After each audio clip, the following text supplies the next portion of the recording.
بسم الله الرحمن الرحيم والحمد لله رب العالمين والصلاة والسلام على رسول خير خلقه محمد وعلى آله وصحبه أجمعين. سبحانك لا علم لنا إلا ما علمتنا إنك أنت العليم الحكيم. ربي زدني علما ربي زدني علما ربي زدني علما. ربي اشرح لي صدري ويسر لي أمري واحلل عقدة من لساني يفقهوا قولي. الکشاف عن حقائق التنزیل وعیون الاقاویل فی وجوہ التاویل. یہاں سے مصنف رحمہ اللہ کچھ مشہور تفاسیر کا ذکر کر رہے ہیں اور ان تفاسیر کی طرز تفسیر اور ان کے مفسرین کا ذکر کر رہے ہیں کہ ان مشہور تفاسیر کے مفسر کون ہے اور انہوں نے کیا طرز تفسیر اختیار کیا ہے اپنی تفسیر میں. تو سب سے پہلی جو تفسیر ہے وہ ہے تفسیر کشاف، جس کا پورا نام ہے الکشاف عن حقائق التنزیل. قرآن مجید کے حقائق کو کھول کر بیان کرنا، وعیون الاقاویل فی وجوہ التاویل، اور تفسیر میں مختلف اقوال کا سرچشمہ. یعنی تفسیری جو اقوال ہے اس کو جمع کیا گیا ہے اور قرآن مجید کے نزول کے جو حقانیت ہے اس کو واضح کیا گیا ہے. تو ویسے یہ تفسیر کشاف کے نام سے مشہور ہے علماء کے ہاں، تفسیر کشاف کے نام سے. فرماتے ہیں للامام ابی القاسم محمود بن عمر الخوارزمی الزمخشری. یہ تفسیر جو ہے یہ امام ابو قاسم محمود بن عمر الخوارزمی الزمخشری کی ہے. الملقب بجار اللہ، جن کا لقب ہے اللہ کا پڑوسی، جار اللہ. زمخشری کا لقب جو ہے یہ جار اللہ ہے، ان کو جار اللہ کہا جاتا تھا. یہ 467 ہجری میں پیدا ہوئے اور 538 ہجری میں وفات پائی.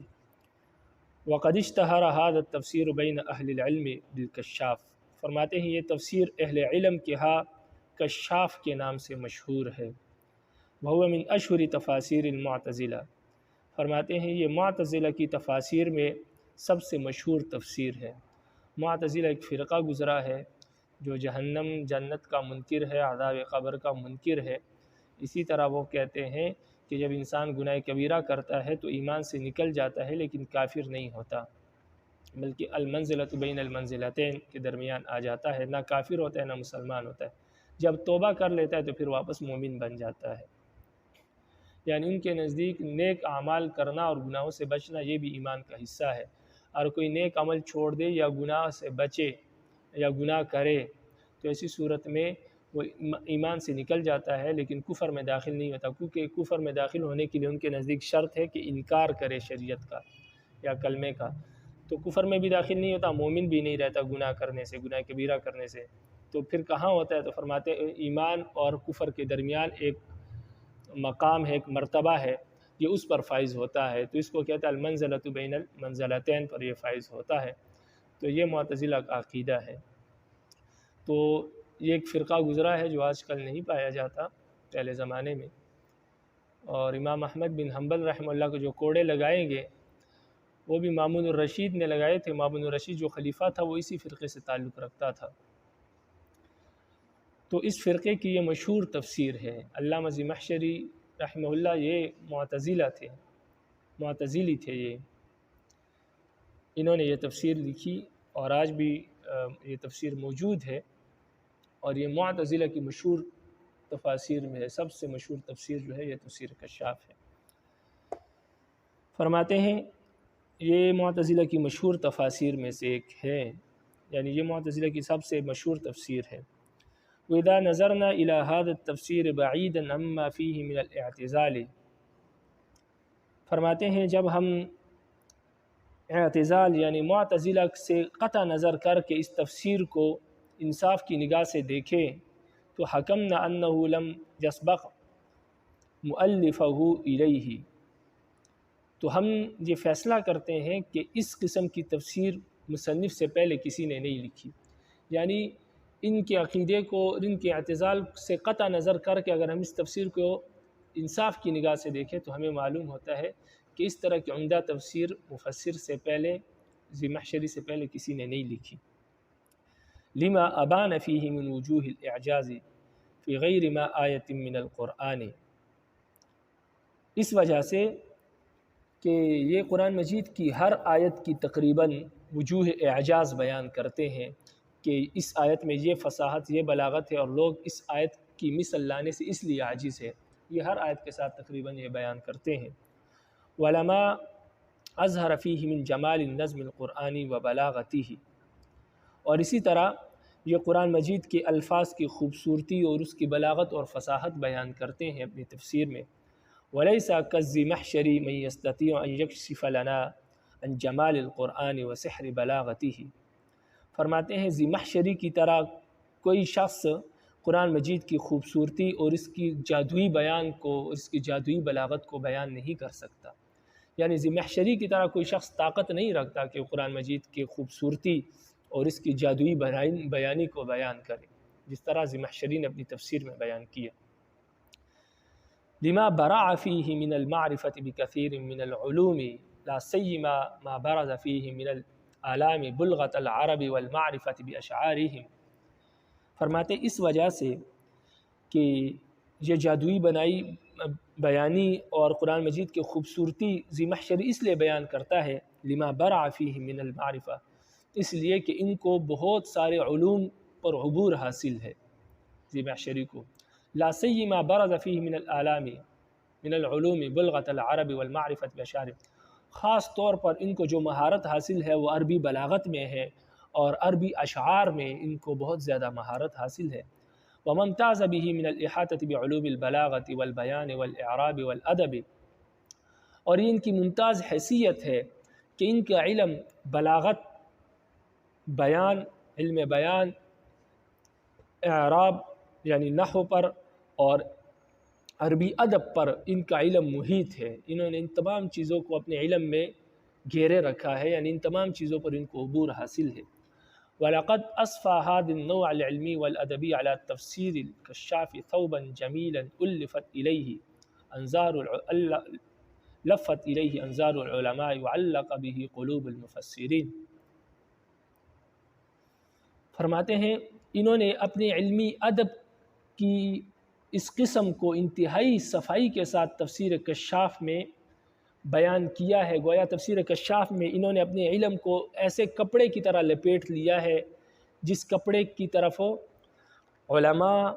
کی نگاہیں لگی ہوئی ہے کہ کس طرح انہوں نے ایک تفسیر میں ان تمام علمی کارناموں کو، شاہکاروں کی انہوں نے کیسے لپیٹ لیا ہے، اور مفسرین کے دل اس پر بند ہو گئے ہیں، یعنی اس کی طرف ان کی دلی کھنچاؤ ہے ان کی تفسیر کی طرف کہ ان کی علمی کارنامے اور علمی ادب اور علم بلاغت کو اس طرح انہوں نے تفسیر کشاف میں بیان کیا ہے۔ وقد استفاد من تفسیر الزمخشری جل المفسرین الذین جاءوا بعدہ حتی من کان من اہل السنت، فرماتے ہیں زمخشری کے بعد بڑے بڑے مفسرین جو کہ زمخشری کے بعد آئے، انہوں نے تفسیر کشاف سے بہت سا استفادہ کیا، بہت فائدہ حاصل کیا، اس سے بہت کچھ سیکھا بڑے بڑے مفسرین نے جو کہ تفسیر کشاف کے بعد آئے، اس لیے کہ تفسیر کشاف علم کا ایک خزانہ ہے۔ یہاں تک کہ اہل سنت میں سے جو مفسرین ہیں انہوں نے بھی تفسیر کشاف سے بہت استفادہ کیا، کیونکہ معتزلہ کے علاوہ اس تفسیر میں اور بھی بہت سے علوم ہے، بلاغت ہے، فصاحت ہے، نحو ہے، اعراب ہے، تو بہت کچھ علماء نے، مفسرین نے اسے سیکھا۔ ولا شک فی ان الزمخشری نحا فی تفسیر سبیل الانتصار لآراء المعتزلہ ومذہبهم، اس بات میں بھی کوئی شک نہیں ہے کہ مفسرین نے، اس بات میں کوئی شک نہیں ہے کہ علامہ زمخشری رحمہ اللہ نے اپنی تفسیر میں معتزلہ کے عقائد اور ان کے آراء کی تائید کی ہے اور اپنے مذہب کو کھول کر بیان کیا ہے، لیکن اس کے باوجود بہت سا علمی خزانہ بھی اس تفسیر میں ہے، جس کی وجہ سے اہل سنت علماء اور مفسرین نے بھی اس تفسیر سے خاصا استفادہ کیا۔ ولولا المسائل الاعتزالیۃ التي فيه ولولا تلك الروح الغالبة عليه لكان هذا التفسير في طليعة التفسير الكبرى لما فيه من الفوائد الجليلة في مختلف علوم الشرعية واللغة فرماتے ہیں اگر اس تفسیر میں یہ معتزلی مسائل نہ ہوتے اور مفسر پر یعنی زمخشری پر یہ معتزلہ کی روح غالب نہ ہوتی تو یہ بڑی بڑی تفسیروں میں تفسیر کشاف کا ذکر ہوتا اور عمدہ تفسیروں میں اس کا تذکرہ ہوتا، اس لیے کہ اس میں بہت بڑے فائدے ہیں اور بہت علوم شریعت کے بہت مختلف علوم اس میں بیان ہوئے ہیں۔ اسی طرح لغت کے بہت سارے نکات جو ہے تفسیر کشاف میں بیان ہوئے ہیں۔ اگر اس میں معتزلہ کے مسلک نہ ہوتا، معتزلہ کی عقائد کی تائید نہ ہوتی اور مصنف معتزلہ کے عقائد کی تائید نہ کرتے تو یہ بہت عمدہ تفسیر ہوتی اور بڑی تفاسیر میں اس کا نام ہوتا۔ فرماتے اس لیے کہ اس میں مختلف شریعت کے علوم ہے اور لغت اور ادب کے نکات موجود ہیں۔ ومن ثم فقد كانت تلك الروح الغالبة على تفسير المحشري السبب الأول في تصدير كثير من المفسرين وغيرهم للرد عليه ردا عنيفا في كثير المسائل الاعتقادية التي خالف فيها المعتزلة أهل السنة۔ فرماتے ہیں اسی معتزلہ کی روح کے غلبے کی وجہ سے جو علامہ زمخشری پر غالب ہے اس تفسیر میں، یہ پہلا سبب ہے کہ اس تفسیر پر مفسرین نے اور اہل سنت والجماعت نے اس تفسیر کے ان مسائل پر رد کیا ہے جو کہ معتزلہ کے مسائل ہے اس تفسیر میں، جو کہ اہل سنت والجماعت کے خلاف ہے۔ ان مسائل کی وجہ سے اس تفسیر پر بہت سے اہل سنت والجماعت کے علماء نے رد کیا ہے، اور خاص طور پر اس کے جو اعتقادی مسائل ہیں جو معتزلہ کے ہیں، جو اہل سنت والجماعت کے خلاف ان مسائل پر رد کیا ہے اہل سنت والجماعت نے اس تفسیر میں۔ ومما تجب الإشارة إليه أن ذكر في نهاية كل سورة حديثا في فضلها وثواب قارئها إلا أن جل ما ذكره ضعيف أو موضوع۔ فرماتے ہیں اور ان چیزوں میں سے جس کی طرف اشارہ کرنا واجب اور ضروری ہے وہ یہ ہے کہ اس تفسیر میں یعنی تفسیر کشاف میں، اس تفسیر میں ہر صورت کے آخر میں مصنف رحمہ اللہ ایک حدیث ذکر کرتے ہیں جو اس حدیث کی جو اس صورت کی فضیلت میں ہوتی ہے اور اس کے پڑھنے والے کے ثواب میں ہوتی ہے، لیکن ان حدیثوں میں سے اکثر حدیث یا تو ضعیف ہے یا من گھڑت ہے، تو اس طرف بھی اشارہ کرنا ضروری ہے تاکہ تفسیر کشاف پڑھنے والے کو یہ علم ہو جائے کہ آخر میں جو حدیث ذکر کرتے ہیں صاحب کشاف یہ یا تو موضوع حدیث ہے یعنی من گھڑت ہے اور یا ضعیف حدیث ہے۔ وقد طبع هذا التفسير في 4 أجزاء كبيرة۔ فرماتے ہیں کہ یہ تفسیر 4 بڑے جلدوں میں شائع ہوئی ہے۔ وطبع على هامشه عدة كتب منها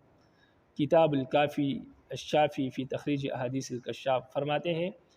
کہ تفسیر کشاف کی تشریح میں بہت سی کتابیں لکھی گئی، جن میں سے ایک کتاب الکافی الشافی فی تخریج احادیث الکشاف، ایک کتاب جس کا نام ہے الکافی الشافی جو کہ تفسیر کشاف کی احادیث کے بارے میں ہے کہ اس تفسیر کشاف میں جو احادیث ذکر کی گئی ہے اس کی تخریج کی گئی ہے اس کتاب میں کہ یہ حدیث صحیح کون سی ہے، موضوع کون سی ہے اور ضعیف کون سی ہے۔ اس کتاب میں یہ تمام تفصیلات ذکر کی ہے جو کہ تفسیر کشاف میں نہیں ہے۔ تفسیر کشاف میں صرف حدیث ذکر کی گئی ہے، لیکن اس کتاب والے نے پوری بحث کی ہے ہر حدیث پر جو کہ تفسیر کشاف میں حدیث موجود ہے۔ اور یہ کتاب کس کی ہے؟ فرماتے ہیں للامام شیخ الاسلام شہاب الدین ابن حجر العسقلانی رحمہ اللہ کی ہے۔ یہ کتاب شیخ الاسلام شہاب الدین ابن حجر عسقلانی رحمہ اللہ کی ہے، جنہوں نے بخاری شریف کی شرح فتح الباری لکھی ہے جو کہ بخاری شریف کی سب سے مشہور شرح ہے، اور یہ بخاری شریف کے شارح ہیں، تو انہوں نے اس تفسیر کشاف کی احادیث پر ایک کتاب لکھی ہے۔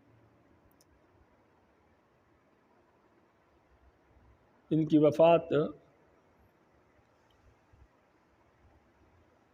852 ہجری میں ہوئی۔ وذلك بتحقیق مصطفیٰ حسین احمد ولہذا التفسیر طبعات اخرى۔ اور فرماتے ہیں کہ اس رسالے کی جو تحقیق ہے، یعنی تفسیر ابن حجر نے جو کتاب لکھی الکافی الشافی فی تخریج احادیث الکشاف، فرماتے ہیں اس رسالے پر مزید تحقیق جو ہے وہ 1365 ہجری یعنی 1946 کو حسین احمد مدنی رحمہ اللہ نے کی، مزید تحقیق کی اس پر، اور یہ تفسیر اور بھی بہت سے جلدوں میں اور بھی بہت ساری جگہوں سے طبع ہوئی ہے۔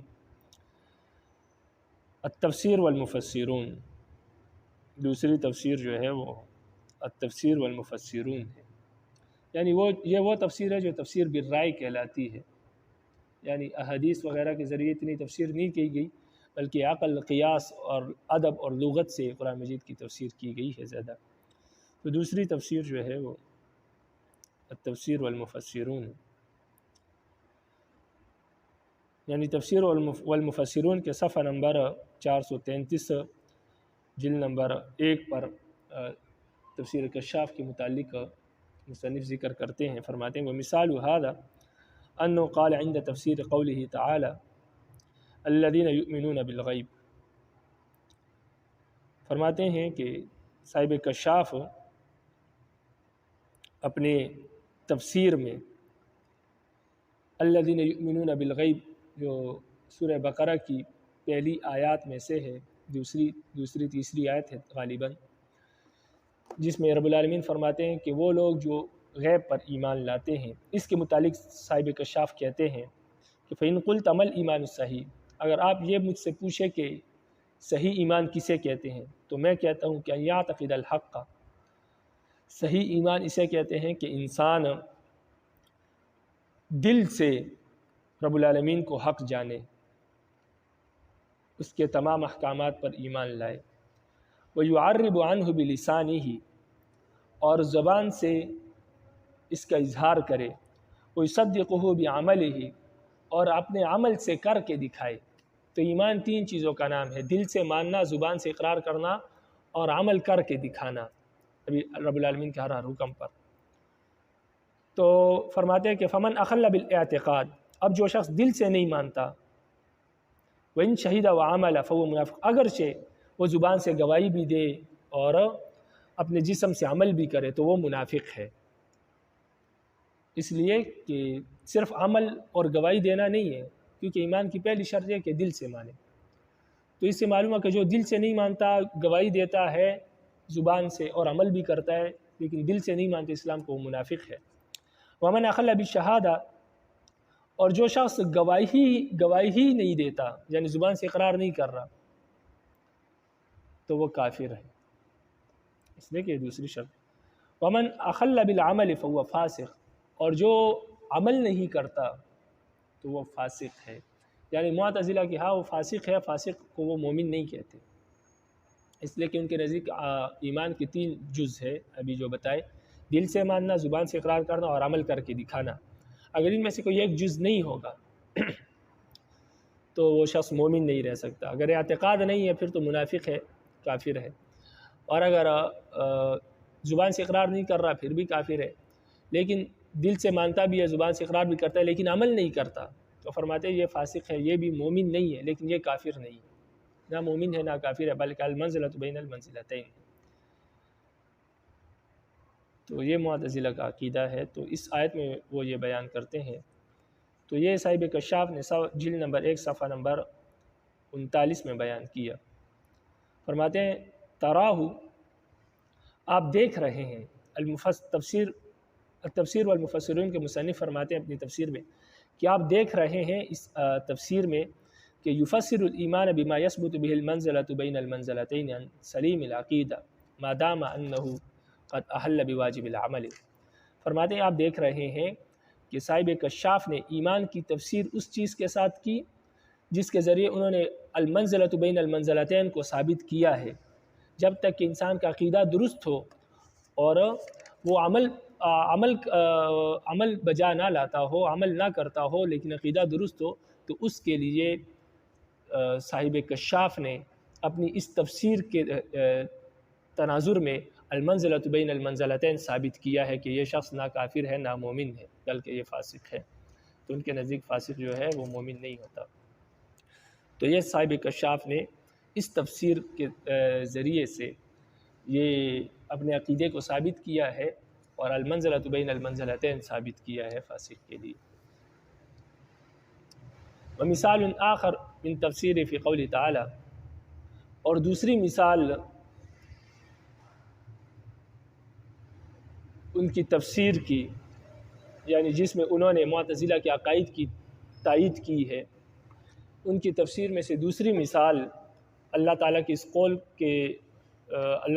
قول کی تفسیر ہے، یعنی اللہ تعالیٰ کی اس قول کی انہوں نے تفسیر کی ہے، یہ اس کی دوسری مثال ہے، جس سے ہمیں معلوم ہوتا ہے کہ علامہ زمخشری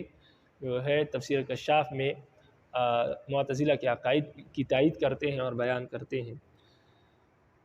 وہ آیت یہ ہے کہ وَمِمَّا رَزَقْنَاهُمْ يُنْفِقُونَ، کہ جو ہم نے رزق دیا ہے، جو ہم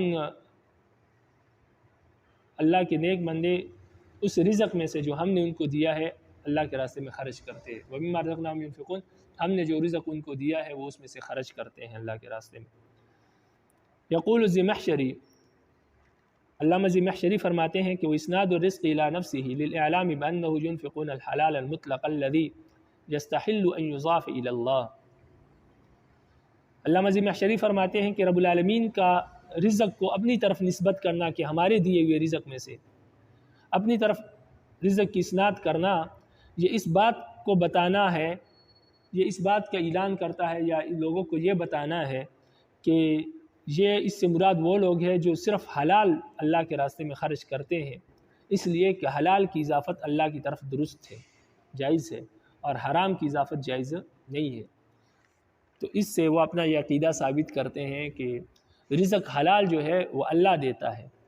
اور حرام رزق جو ہے وہ بندہ خود کماتا ہے۔ لیکن اہل سنت والجماعت کا عقیدہ یہ ہے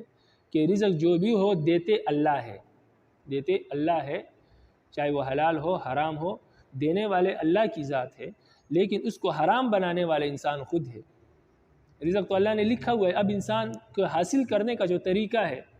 اگر وہ حلال طریقے سے حاصل کرے تو وہ رزق اللہ نے دیا حلال ہوگا، لیکن اگر وہی رزق جو اللہ نے اس کے نصیب میں لکھا ہے یہ حرام طریقے سے حاصل کرے تو حرام ہوگا۔ باقی دینے والے دونوں صورتوں میں اللہ ہے۔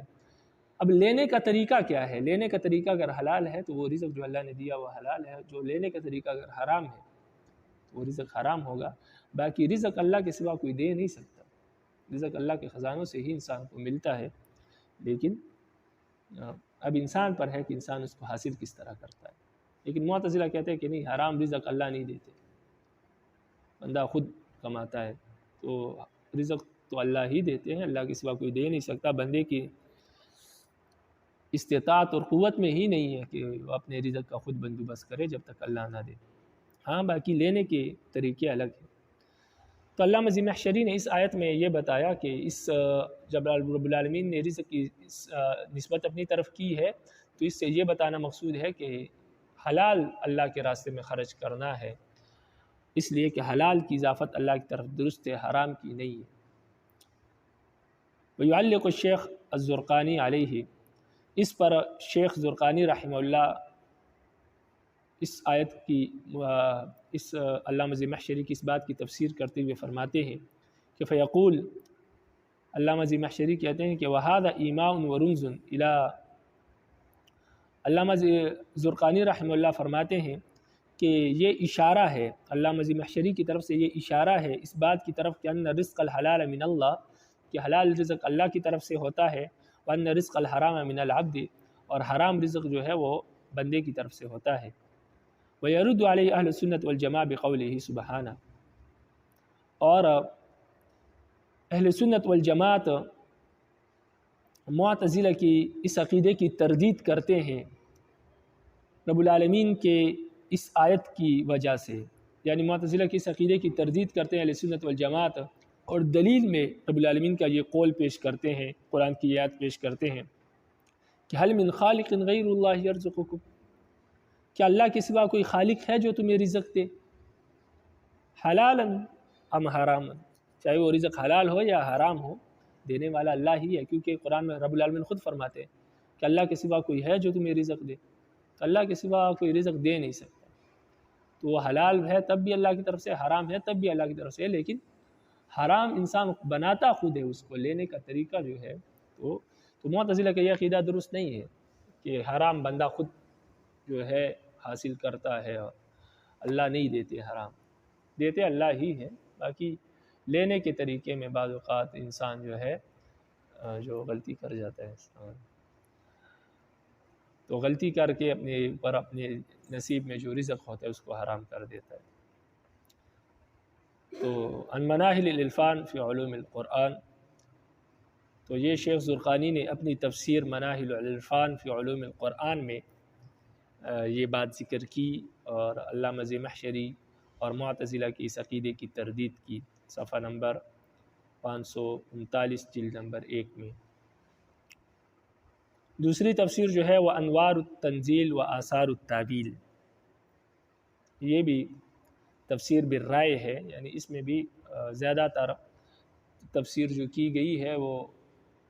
رائے کے ذریعے، فلسفے کے ذریعے، منطق کے ذریعے کی گئی ہے۔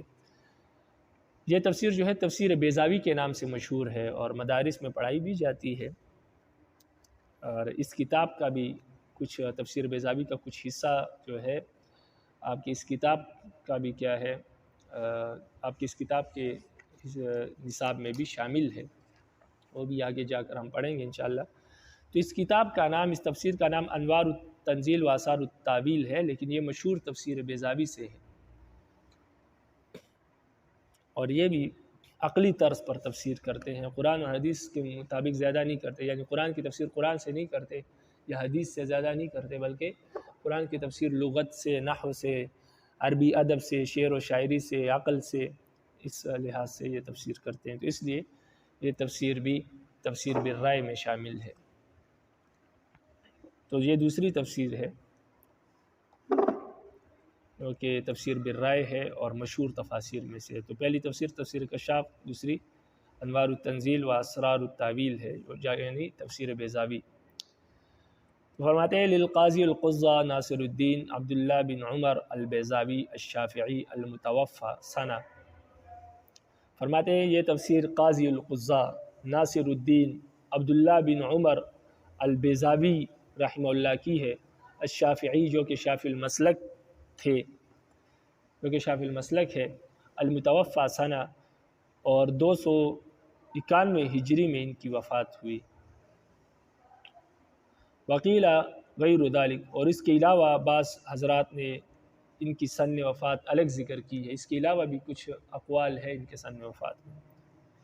وهو تفسیر جلیل جمع التفسیر والتاویل اصول اللغة العربیہ وقرر فیہ الادلہ علی منہاج اہل السنہ والجماعہ، فرماتے ہیں یہ بہت ہی عمدہ تفسیر ہے، عظیم الشان تفسیر ہے، اس میں مفسر نے قرآن کی تفسیر، تاویل، لغت عربی کے اصول جمع کیے ہیں، اور اسی طرح اہل سنت والجماعت کے مسلک کے مطابق دلائل پیش کیے ہیں۔ بعض اوقات تفسیر بیضاوی کسی آیت سے عقائد ثابت کرتے ہیں اور اہل سنت والجماعت کے مطابق دلائل پیش کرتے ہیں اور مخالفین پر رد کرتے ہیں۔ وقد استفاض من کتب السابقین وخاصۃ الکشاف، اور علامہ بیضاوی نے اپنی اس تفسیر میں پہلے والے کتابوں سے استفادہ کیا ہے، یعنی پہلے والی کتابوں کو دیکھ کر ان سے بھی کچھ لیا ہے اور اپنی تفسیر میں درج کیا، یعنی پہلی کتابوں سے، جو تفسیر بیضاوی سے پہلے جو تفسیر میں کتابیں لکھی گئی ان کتابوں سے بھی بہت سا استفادہ علامہ بیضاوی نے کیا ہے اپنی اس تفسیر میں۔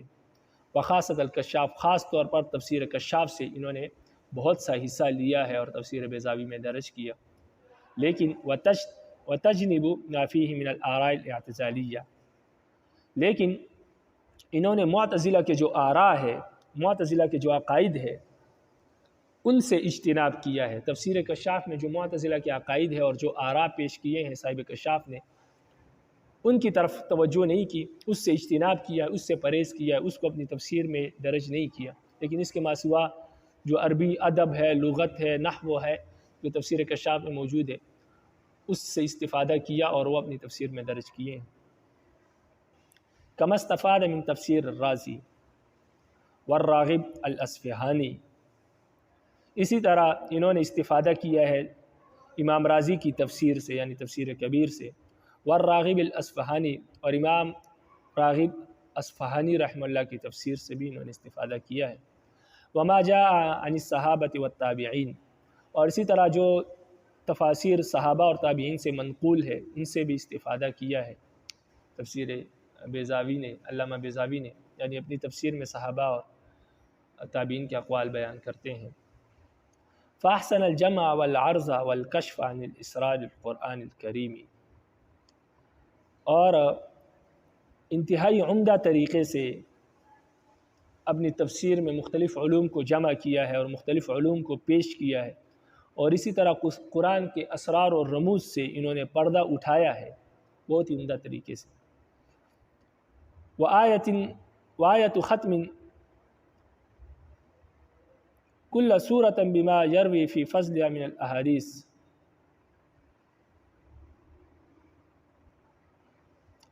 وختم كل سورة بما يروي في فضلها من الأحاديث وما يترتب على قراءتها من الأجر والثواب، غير أنه لم يتحر فيها الصحيح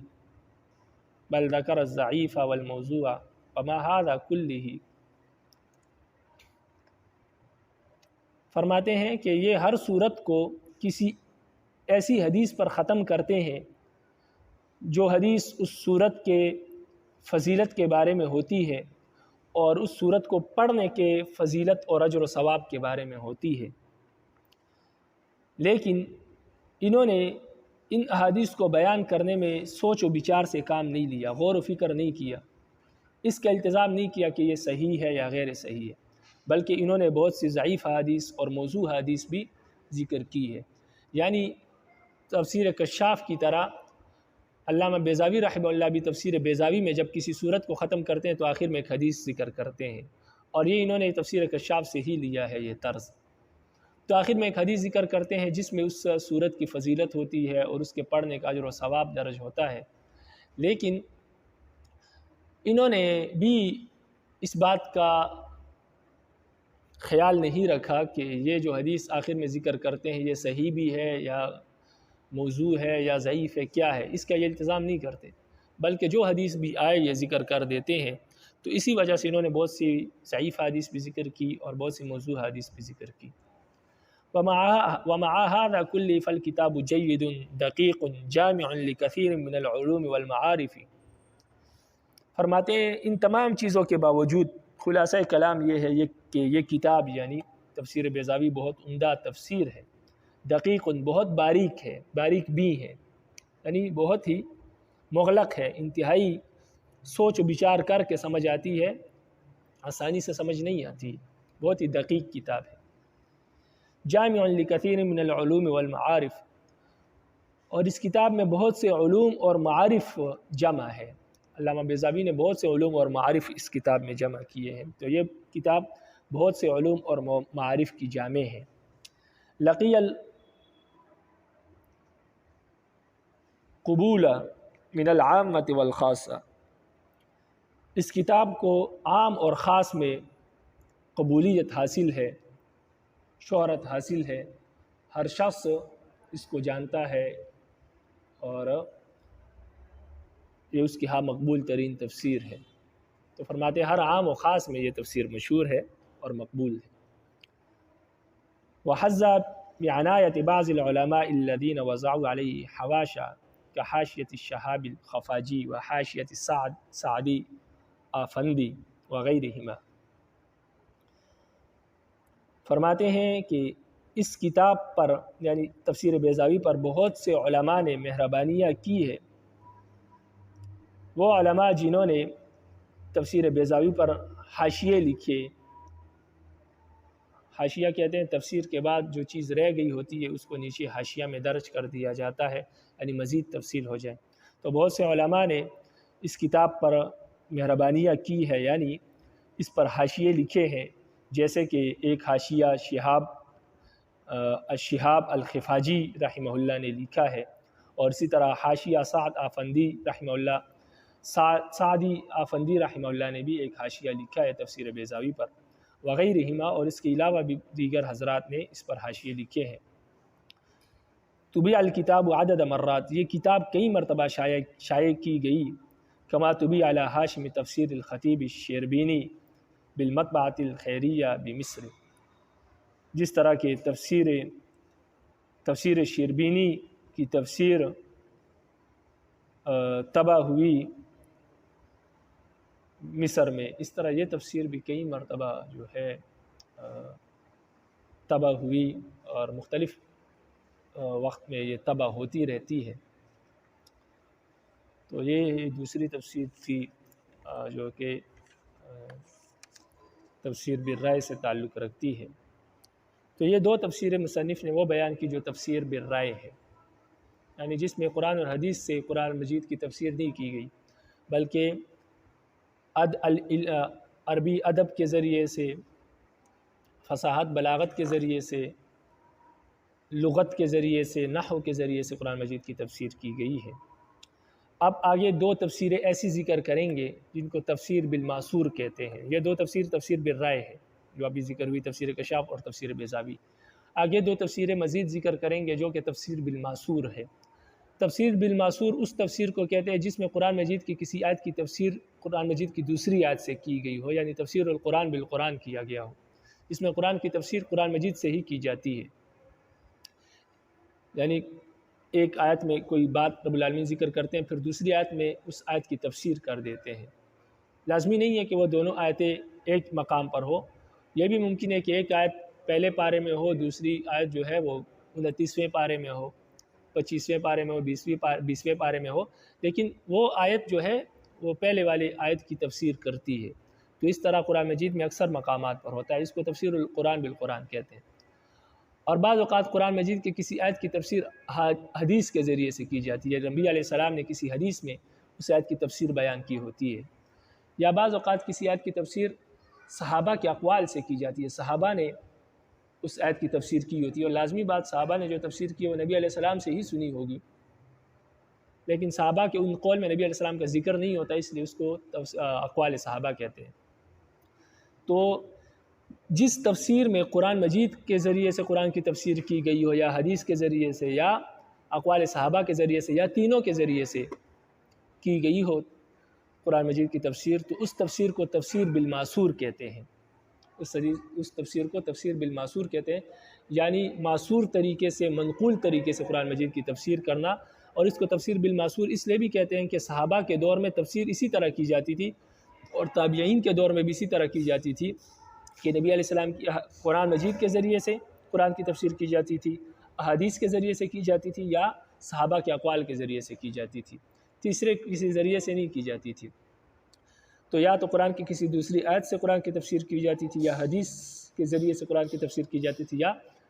کسی صحابی کے قول کے ذریعے سے، یا صحابہ کے اقوال کے ذریعے سے تفسیر کی جاتی تھی۔ تو یہ صحابہ کے اور تابعین کے زمانے میں تفسیر تھی، ان کو تفسیر بالماسور کہتے ہیں، اس طرح پر تفسیر کی جاتی تھی۔ تو بعد میں آنے والے بہت سے مفسرین نے بھی پھر تفسیر بالماسور میں بھی تفسیریں لکھی ہے، یعنی انہوں نے اپنی تفسیر میں صرف تفسیر بالماسور کو جمع کیا ہے، یعنی انہوں نے لغت، نحو اور فصاحت بلاغت کے اعتبار سے کوئی چیز اپنی تفسیر میں جمع نہیں کی، اس لحاظ سے انہوں نے تفسیر نہیں کی، بلکہ انہوں نے اپنی تفسیر صرف اس لیے وقف کی کہ اس تفسیر میں ہم تفسیر کریں گے یا تو قرآن کے ذریعے سے، یا حدیث کے ذریعے سے، یا کسی صحابی کے قول کے ذریعے سے۔ اس چیزوں کے سوا کسی دوسری چیز سے ہم قرآن مجید کی آیت کی تفسیر نہیں کریں گے۔ تو ان تفاسیر میں آپ دیکھیں گے بھی کہ جب آپ ان کو پڑھتے ہیں تو آپ کو معلوم ہوتا ہے کہ آیت کی تفسیر کسی دوسری آیت کے ذریعے سے کی گئی ہوتی ہے، یا حدیث کے ذریعے سے کی گئی ہوتی ہے، یا کسی صحابی کے قول کے ذریعے سے کی ہوتی ہے۔ تو اس طرح کی بہت سی مشہور اور کئی ساری تفاسیر موجود ہے، جن میں سے صرف دو کا ذکر جو ہے وہ مصنف رحمہ اللہ کریں گے۔ تو دو تفسیریں تفسیر بالماسور ہو گئی، دو تفسیریں تفسیر بالرائے ہو گئی۔ پھر آگے جا کے جو کتاب ہے آخر تک وہ ان چار تفاسیر کے ارد گرد گھومتی ہے، یعنی پھر آگے جا کے کچھ حصہ اس کتاب کا تفسیر بیضاوی پر مشتمل ہے، کچھ تفسیر کشاف پر، کچھ تفسیر بالماسور پر۔ تفسیر بالماسور پر جو تفسیر ہے تفسیر القرآن العظیم، جس کو تفسیر ابن کثیر بھی کہتے ہیں، اور دوسری تفسیر جو ہے